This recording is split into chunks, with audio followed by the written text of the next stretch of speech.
Sugeng enjang para sedherek ingkang kinasih, panggih malih ing panyuraos ing enjang menika. Dene panyuraos ing enjang menika badhe kapendhet saking bab 9 ingkang mawi irah-irahan yen ana ratu kang malih dadi semut. Sumangga sami midhangetaken. Bab 9 yen ana ratu kang malih dadi semut. Nalika semono 35 taun kepungkur, aku durung kanthi genep mangerti kepiye carane Gusti Yesus bisa nebus lunas dosa-dosaku ing salib. Aku mung pracaya kanthi iman.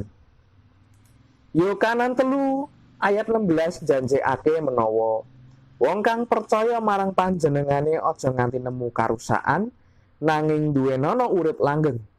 Mulane senajan aku ora kanthi genep mangerteni pangirame-rame salib iku ora dadi perkara. Wiwit kuwi alon-alon aku sansaya mangerti kanthi luwih genep ing babagan Sang Juru Slamet lan pakaryane kang sampurna ing salib. Pangerten iki ora ateges aku dadi sangsaya slamet, nanging jalari aku sansaya tresnani lan memuji marang Allah Sang Rama, Allah Sang Putra lan Allah Sang Roh Suci. Awake dhewe kabeh ngriyayakake Natal lan Paskah.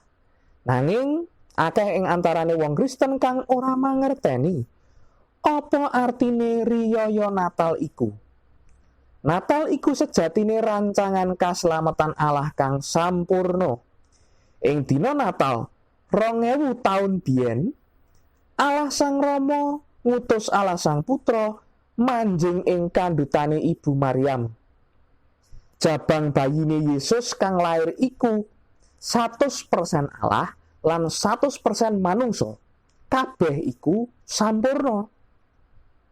Ora ana sawijining wong kang bisa mangerteni kanthi wutuh kepiye bocah cilik iku bisa dadi 100% Allah lan uga 100% manungsa. Miturut cara itung-itungan, jawaban kang bener iku kudune 50% Allah lan 50% manungsa. Nanging iku petungan kaalahan. Kalahiran iku kalahiran kang ajaib. Iku mujizate Gusti Allah kang agung. Kalahiran iki uga dadi pangorbanane Allah Sang Putra kang agung. Allah Sang Putra ana bebarengan kelawan Allah Sang Rama. Malahan Allah Sang Putra wis ana bebarengan karo Allah Sang Rama saka ing wiwitane. Allah Sang Putra iku pancen satimbang kelawan Allah Sang Rama. Allah Sang Putra dedalem ana ing swarga kinupeng ing kasucen lan kasampurnan. Nanging kanthi lila ikhlas rawuh manjing ana ing kandhutane sawijining prawan kang duwe jeneng Maryam. Kalairake dadi jabang bayi Yesus, bayi kang isih tanpa daya. Allah Sang Putra kang ora winates, kang ngripta jagat saisine, kersa dadi Allah manungsa ing wujud manungsa. Yen ana sawijining ratu kang gelem weneh pambiyantu marang kawulane kanthi malih rupa dadi semut, iku pangorbanan kang gedhe. Nanging sapa kang bisa mangerti artine Allah Sang Putra dadi Allah manungsa? Akeh perkara-perkara kang ora bisa awake dhewe mangerteni kanthi jangkep ing jagat iki. Awake dhewe ora bisa mangerti wutuh apa iku Tritunggal Maha Suci.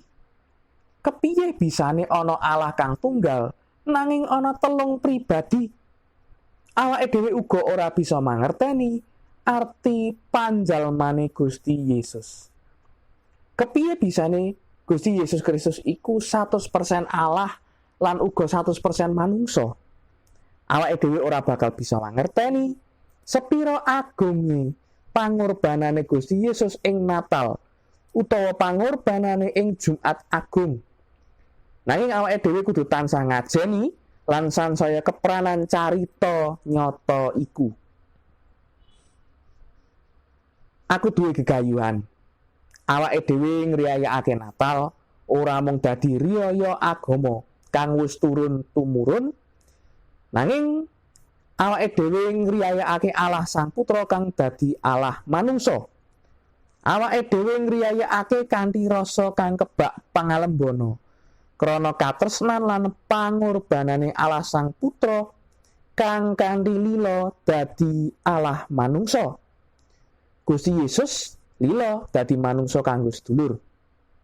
Apa sedulur sumadya dadi semut tumrap Gusti Allah? Ukara kang endah ing dina iki yaiku jabang bayine Yesus kang lair iku 100% Allah lan 100% manungsa.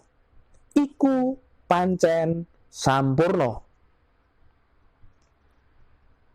Matur nuwun para sedherek ingkang kinasih sampun kersa midhangetaken ngantos dumugi ing pungkasan. Mugi mangke saged panggih malih benjing-enjing ing panyuraos ing sabibaripun mangke. Mugi Gusti tansah berkahi panjenengan sedaya ing asmanipun Sang Kristus.